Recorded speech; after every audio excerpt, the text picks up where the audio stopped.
Hey there, Sparkle-ist.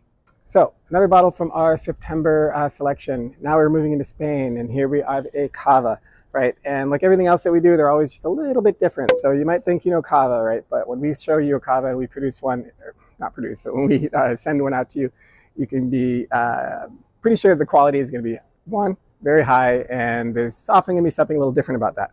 And this particular Cava is 100% Pinot Noir, right? And that's, you're not usually going to find that in a lot of Cavas. They're always going to be blends.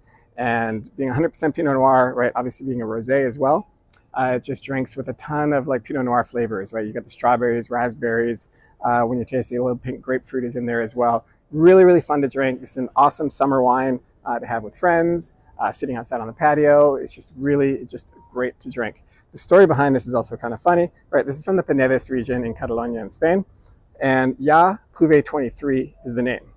And the way that came about is what's funny here. So most of the time when any wines are made, right, there's a single winemaker who's kind of making decisions on how the wines are going to be made. This particular one was actually a collaborative effort, right? And that was just a decision that was made by a couple different winemakers. It's actually owned by Familia Sumaroca, is the family, the bodega that owns this. And like I said, they're located in the Penedes region of France. They're one of the pioneers of sustainable agriculture as well. They started going organic back in the 90s. And currently they're fully organic and they don't use any irrigation, right? This would be what was called dry farmed as well. And this particular cuvee, what makes it funny is it was a collaborative effort where multiple people got together and they said, okay, we want to make something. And they went and they blind tasted. They picked out 12 cavas from small growers and they blind tasted them. And then they narrowed that down to their 4 favorite. And then they took those 4 and then they wanted to take the best elements from those 4 and marry them together and create a cuvee that they would all, that they knew that they would all love.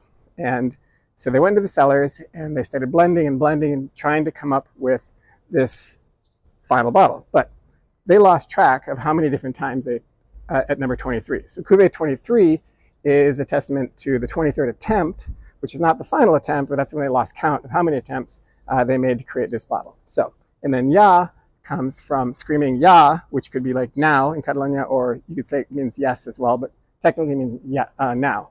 And that was declared when they tasted that final blend. They're like, yeah, this is the one. We lost count at number 23. So you have Cuvée 23. It's an interesting story, but the end result is fantastic. This is a Brut. The dosage is going to be between 6 and 8 grams a liter. Just pleasant, super fun, great wine to drink with some friends sitting on the patio on a sunny day. And I hope you have the chance to try it. Enjoy it. Cheers.